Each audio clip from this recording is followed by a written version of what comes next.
Les amis, bonjour à tous, j'espère que vous allez bien et que tout se passe pour le mieux. On se retrouve aujourd'hui pour la review de l'épisode 8 de l'Attaque des Titans. Et on est sur un épisode, waouh, qui chamboule tout. Un épisode qui chamboule tout, vous l'avez vu dans la réaction. J'ai remis en question ma vie un instant. Je me suis dit, mais attends, ça veut dire que... Ah bon, les bébés, en fait, c'est...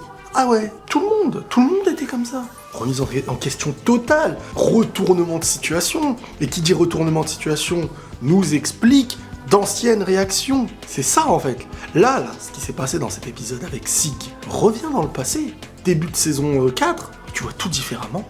Mais on va y revenir détail par détail, discours par discours. On analyse ça proprement parce que c'est un épisode qui mérite vraiment d'être analysé, qui nous lance sur de la théorie aussi. Au passage, bonne nouvelle, vous savez, avant on n'avait que la review du lundi soir. J'ai rajouté avec vos demandes et avec beaucoup de plaisir la réaction du dimanche soir après avoir vu l'épisode, enfin pendant que je vois l'épisode et donc vous l'avez après.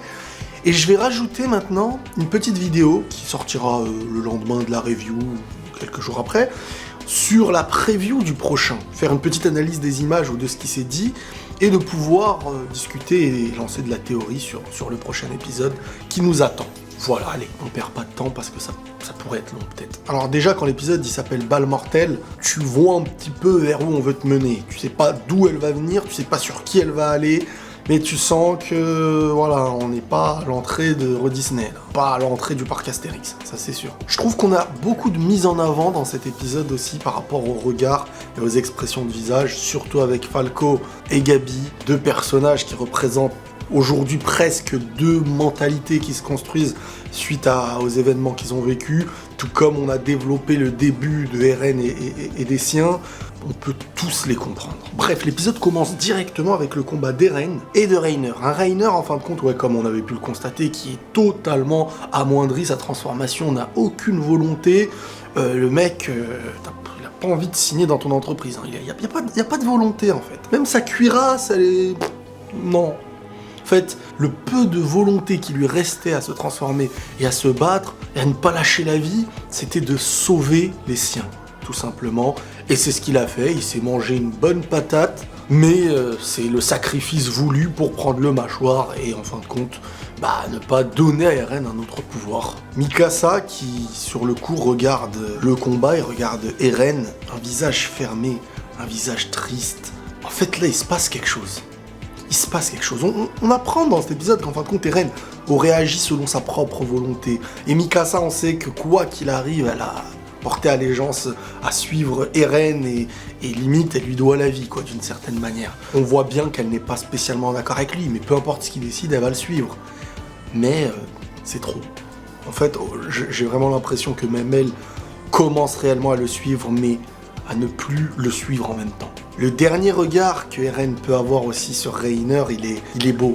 Il dégage beaucoup de choses en fait. C'est un regard qui au moment où il dit à la prochaine Reiner. Tu vois, cette histoire entre eux deux, elle est ultra profonde. Et là, tu vois, il le regarde encore après des confrontations, après tout ce qu'ils ont pu s'échanger. Reiner, il était même pas là pour mettre un coup ni pour combattre Eren en fait là sur le coup. Ça y est, lui, il s'est soumis à ce monde en fait, il veut le quitter. Mais ce regard, il dégage une vie. On va devoir se revoir, on va devoir se battre, mais tout ce que je te dis, je le pense en fait. Que d'une certaine manière, on est pareil, c'est juste qu'on n'est pas du même endroit. On a chacun vécu ce qui a fait de nous ce que nous sommes aujourd'hui, mais on est en guerre, et pas dans le même camp. Donc là, il y a le dirigeable, t'as les Eldiens de l'île de Paradis, Eren et compagnie, qui se replient. Ils sont prêts à s'en aller, les gars. Et donc, t'as certains soldats de marque qui sont contents. Enfin, on nous laisse en paix, on est tranquille et tout. Sauf que Gabi, tu vois son visage, il dégage. Et ça, il a trop bien été reproduit. Entre la haine, la tristesse. Elle est en train de se dire, attends, ils sont en train de s'en aller, là. Ils sont en train de s'enfuir. Limite, après la misère que vous nous avez fait, là, on va les laisser s'en aller. On doit être content qui s'en vont. Elle ne voit pas ça du même œil. Quitte à mourir, il faut leur arracher les jambes. On a Armin, qui accueille donc Mikasa et Eren sur le dirigeable, et là, encore une fois, silence total. Armin, il n'a pas adressé un seul mot à Eren, et Eren aussi. C'est à se dire que là, il y a un truc. Armin, quand même, c'est celui qui...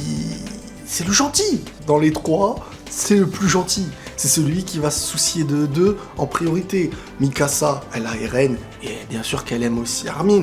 Mais Armin, le voir quand même en train de... Ok, on vient, on te prend, on te sauve, voilà.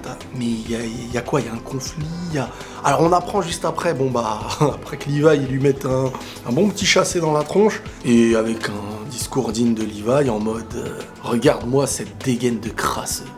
Voilà, et il tape Eren. Et là, en fait, quand il tape Eren, regardez bien, c'est des petits détails, mais il y a beaucoup de choses comme ça. Faut porter beaucoup d'attention aux réactions, parce que vraiment, on met de l'importance aux réactions. C'est comme Eren, quand il entendait Willy Tybur qui disait je ne veux pas mourir, je veux vivre et tout. Et Eren, il avait ouvert un peu gros les yeux. Il paraîtrait que ce serait en lien avec le souvenir qu'il avait de sa mère quand elle était au moment de sa mort, quand elle dit « je ne veux pas mourir ici » et tout. De l'autre côté, là, on a Mikasa, quand Eren il se fait taper par Levi, Mikasa qui va pour réagir, et d'un coup, t'as le regard de Armin envers elle, en mode limite, il l'a cherché, limite, il est dangereux, et t'as Mikasa qui, même elle après, tu vois, qui se recalme. Son regard redevient un peu plus posé en mode, c'est vrai. Il y a des armes pointées sur Eren et tout, là tu te dis waouh, à ce point-là. Et donc Levi qui dit d'abord on t'attache, ensuite tu t'expliques. Et là t'as Eren qui lui répond comme vous voulez, mais je vous ai déjà tout dit dans ma lettre. Vous n'auriez pas bien saisi.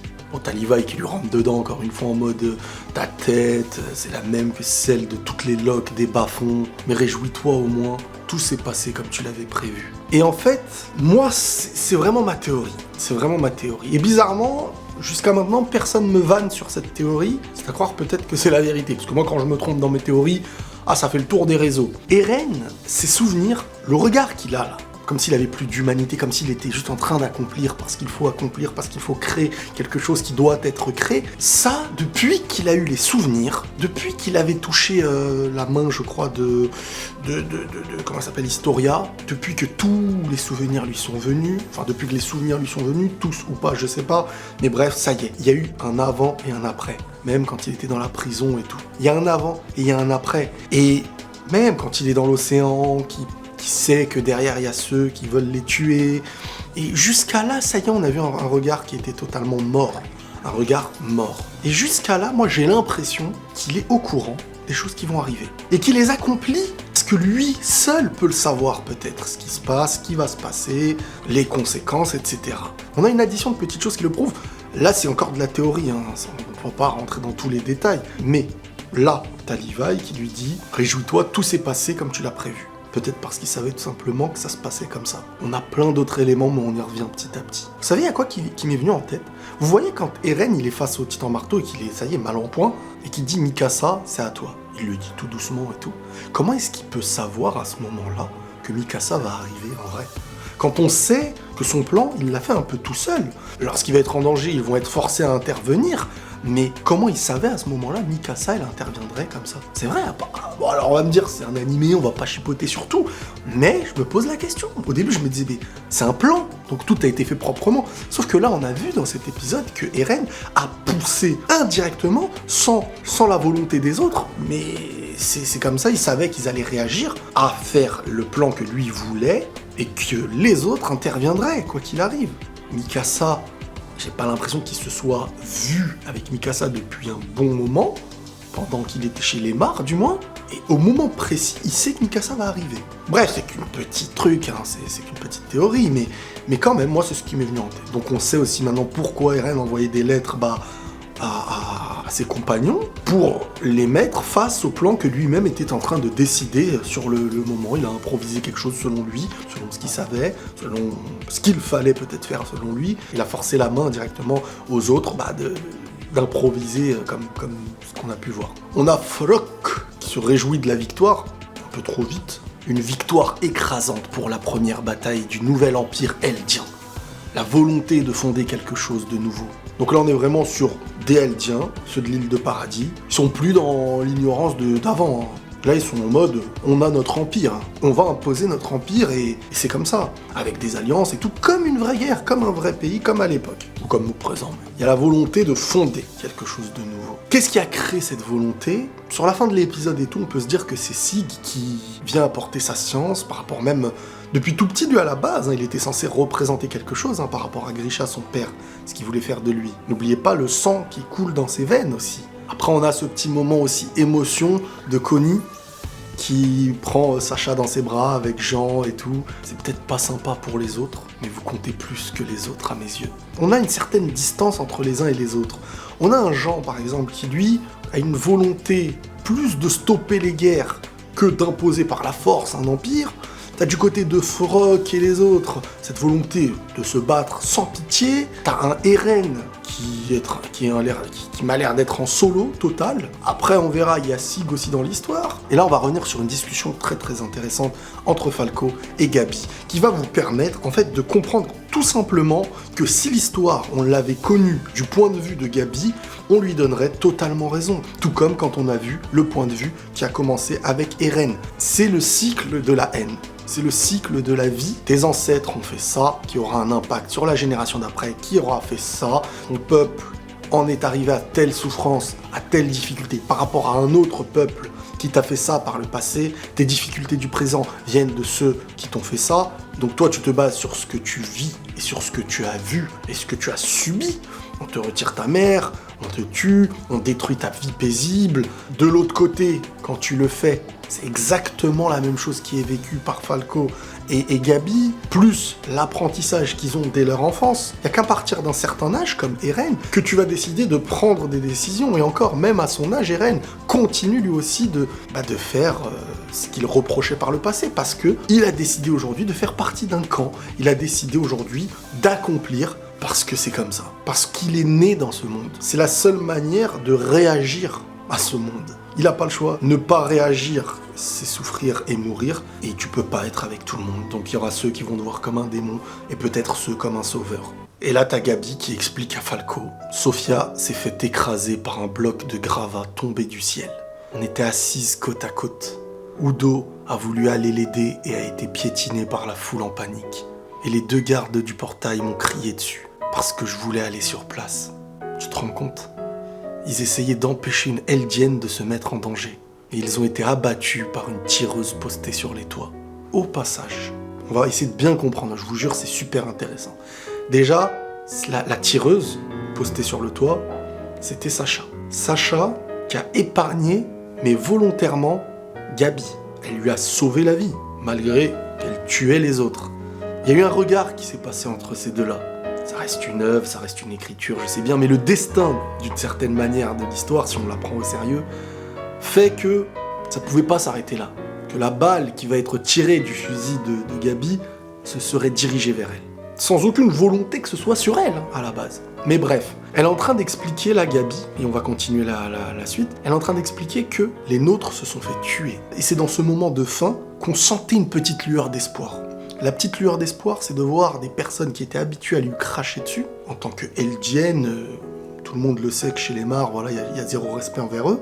Et ben là, on en est arrivé à une évolution au point où des personnes étaient arrivées à protéger une Eldienne pour ne pas qu'elle se mette en danger. Et aussi parce que je suis né Eldienne dans ce camp. On me crachait au visage quand j'en sortais.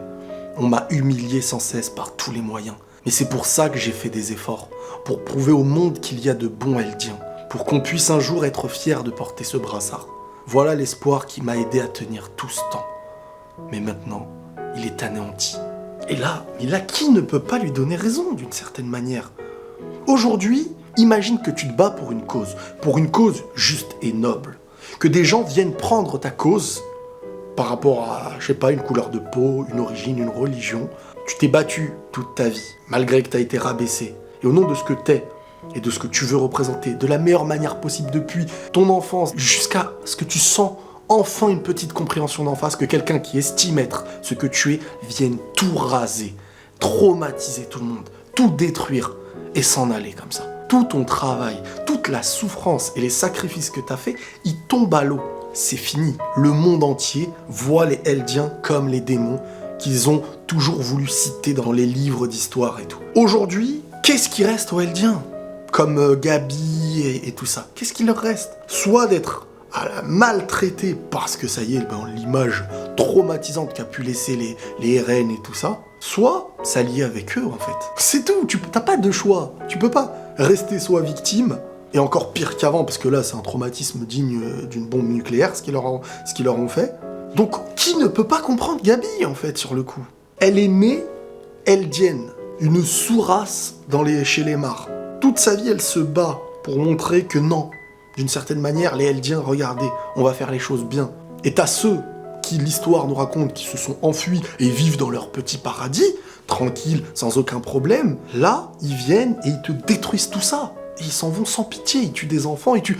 Donc la vision de l'autre côté, elle est compréhensible. Ne pas le comprendre et ne pas vouloir se défendre et se plaindre qu'elle se défend, c'est ne pas réellement comprendre. C'est tout simplement dire « Ah, elle est méchante, elle a tiré sur telle ou telle personne. » Mais celui qui ne comprend pas ça, c'est pas vrai. C'est pas vrai, tu peux pas ne pas comprendre en fait. Si t'es à sa place, t'es obligé de comprendre. Si tu te mets pas à sa place, tu te mets à aucune place en fait. Ce camp est peut-être un trou à rats, mais c'est le mien. Et celui des gens que j'aime. Je ne peux pas tolérer qu'on vienne fouler ça aux pieds. Et toi, tu me dis d'arrêter et de laisser tomber, alors que Sig a été massacré sans qu'on puisse rien y faire, sans même qu'on comprenne pourquoi tout ça arrive. Sauf que là, on a l'autre vision. Une vision d'un Falco qui peut être un peu plus nuancée. Pourquoi? Parce que Falco, il a assisté à la discussion Eren-Reiner. Et celui qui avait l'air d'être la victime, c'était Eren dans ce moment-là. Et celui qui avait beaucoup de remords, c'était Reiner. Falco, il a vu ça. Et il a un peu compris ce cycle, ce cercle de haine. Surtout qu'Eren était en train d'expliquer que peu importe en fait, au-delà des murs, au-delà de l'océan, à l'intérieur des murs et tout, c'est la même chose. Il y a des mauvais, il y a des crapules, il y a des gens bien. Tout comme ici aussi, il y a des personnes mauvaises et il y a un lot de gens bien. Sauf que, ça y est, on est en plein milieu de ce cycle de haine. Et que ne pas réagir, c'est se faire détruire. Quitte à détruire des ennemis, quitte à détruire des innocents. On est obligé, sinon l'autre sera obligé. Et là, t'as Falco qui lui dit, parce que eux aussi ont été foulés aux pieds de chez eux. L'ennemi a subi le même sort aux mains des guerriers. Ils ont été décimés. Et aujourd'hui, ils se vengent.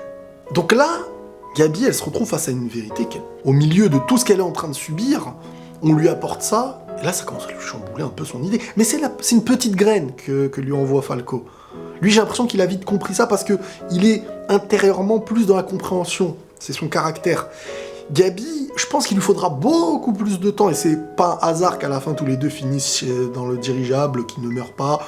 Je pense que les deux, à un moment donné, surtout qu'après il y a Sig et tout, je pense qu'ils vont comprendre et ils vont ne pas avoir le choix. Les Eldiens vont devoir se rassembler. Et donc, comme je vous dis, Gabi, là, elle est face à une autre vérité, mais elle va un peu nier. T'en sais quoi? T'étais là pour le voir? Et là, t'as l'autre qui lui dit, bah non, bien sûr, j'étais pas là. Et bah là, elle dit, moi non plus. Moi, j'ai rien vu de tout ça.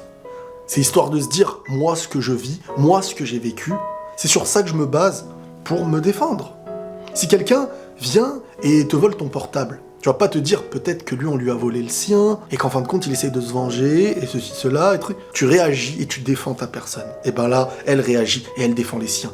Elle est née dans ce camp, elle est née dans ce pays et elle défend les intérêts qui sont les siens. On réagit en priorité à ce qui nous touche, à nos intérêts, et seuls ceux qui ont je ne sais quelle pensée et sagesse arriveront, et parfois ça va leur causer du tort, à penser aux deux côtés, à peser le pour, le contre, à essayer de jauger les trucs, mais... Et elle conclut avec « De toute façon, ils sont les démons qu'on nous a toujours appris. Le seul sort que ces monstres ont jamais mérité, c'est la mort.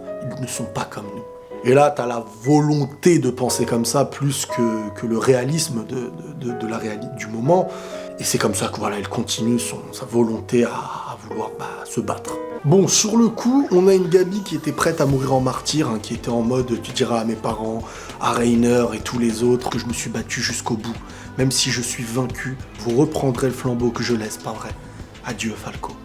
T'es un gars bien, tu sais. » Et là, Falco, tu joues avec son cœur, tu joues avec tellement de choses, en fait, d'une certaine façon. Sur le coup, il se rappelle de ce que Reiner lui a dit. C'est toi qui dois sauver Gabi. Et là, t'as Falco qui ne peut pas laisser Gabi partir, se sacrifier comme ça.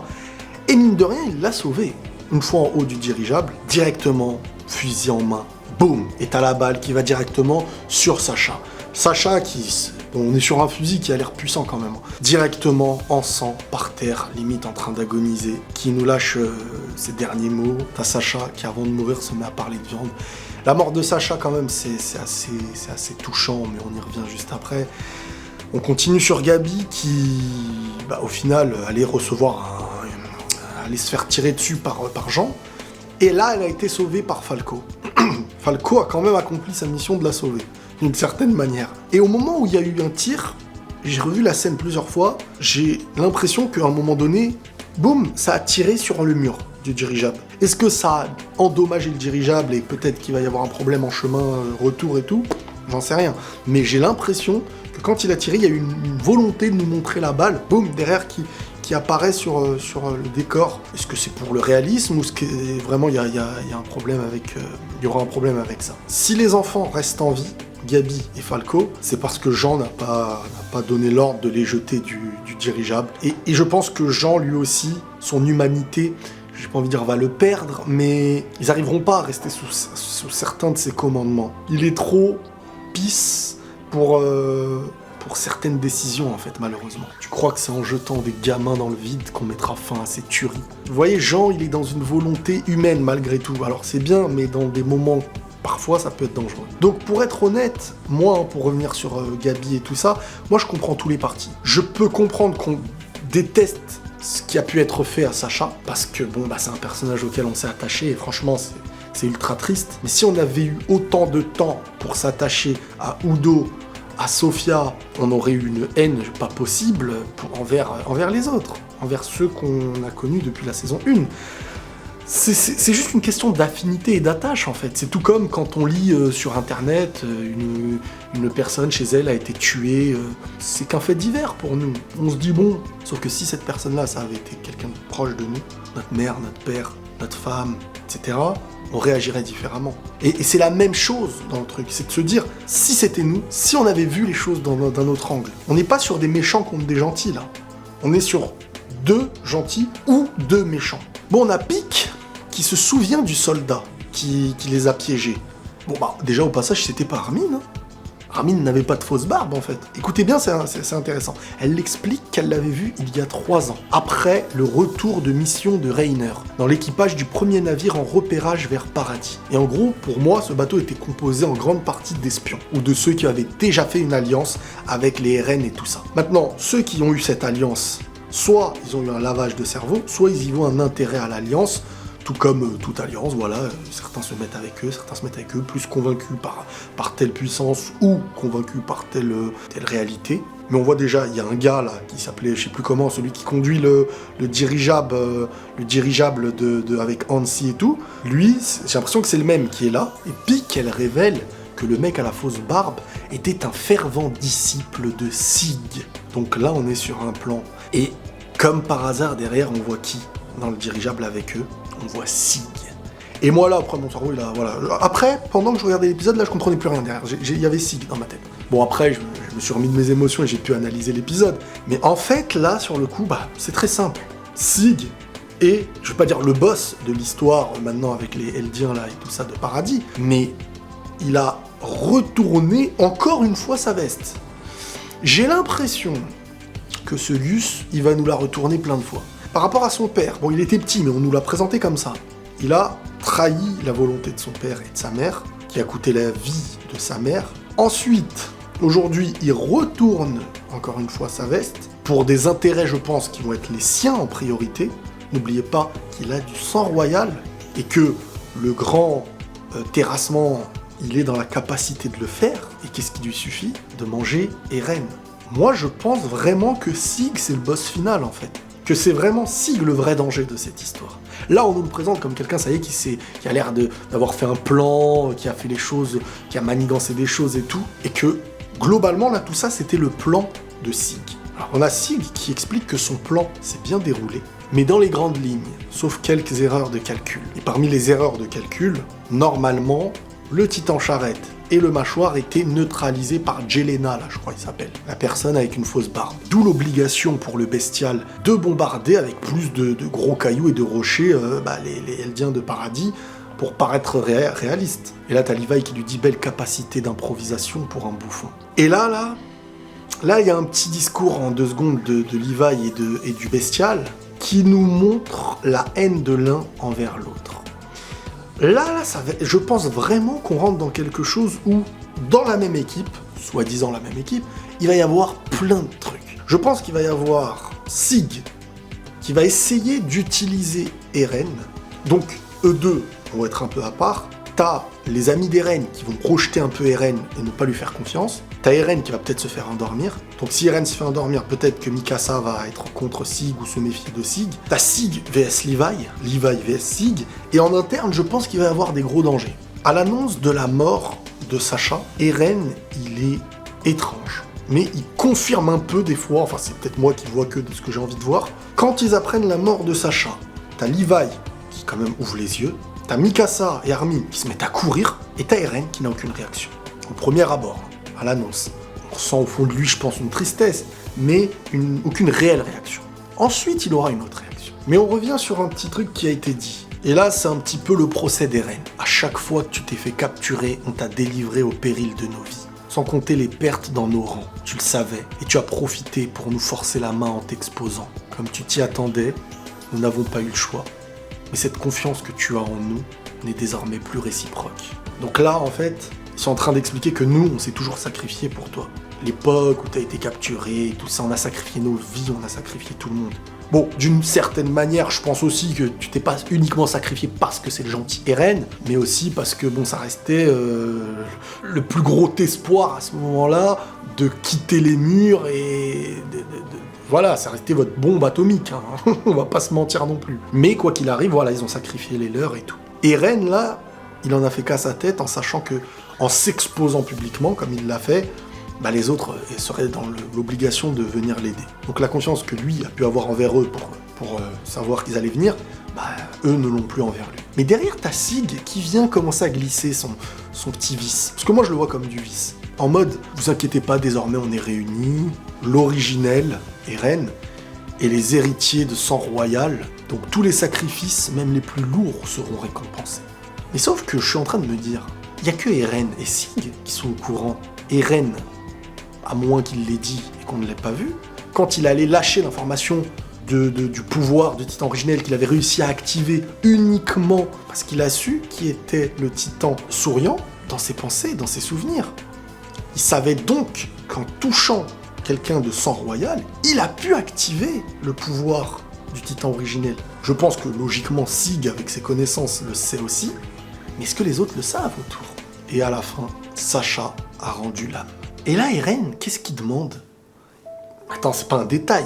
Il demande à Connie, est-ce que tu peux me dire quelles ont été ses dernières paroles ? Genre Eren, actuellement, le mec en mode, il a plus d'âme. Alors il est triste, hein. Le fait d'être triste, on le remet pas en question. Mais c'est une question qui ne lui ressemble pas à la base. Comme si cette question, elle venait pour chercher à lui apporter une confirmation. Est-ce que les choses se passent comme je sais que ça va se passer, par exemple ? Et donc là, t'as Connie qui lui dit, elle a dit qu'elle avait envie de manger de la viande, elle avait envie de viande, etc. Et là, Eren, il a une réaction bizarre. Genre, vous allez me dire que ça, là, cette réaction, elle est juste en lien avec les paroles de Sacha. Elle a dit qu'elle allait manger de la viande. Il ouvre les yeux comme ça. Il aurait été juste apaisé en mode... C'est ce qui lui ressemble. Donc là, on nous joue derrière avec des images de quand elle mangeait de la viande et tout. Il se met à rire bizarrement. Derrière, il a l'air d'avoir comme une haine. Donc, sur le coup, moi, je suis en train de me dire... Il est en train de se dire, purée, les choses se passent comme prévu, en fait. Il a l'air de devenir fou avec ça. Et c'est là aussi où je suis revenu sur le Mikasa et tout. Dans ma tête, il s'est passé plein de choses. Eren, Sacha est morte parce que tu as embarqué le bataillon dans tes plans. Et je pense que beaucoup vont lui en vouloir. Et je pense qu'on est face à une petite cassure qui va vraiment exister maintenant entre Eren et les autres. Ça s'annonce très très chaud, les amis. Très très très très chaud. Donc je vais pas perdre trop de temps parce que la vidéo va être très longue. On se retrouve dans quelques jours là pour l'analyse de la preview du prochain épisode. Parce qu'il y a aussi des choses très sympas à dire et on va comprendre, je pense, beaucoup de choses. Voilà les amis, prenez tous soin de vous et la paix sur vous.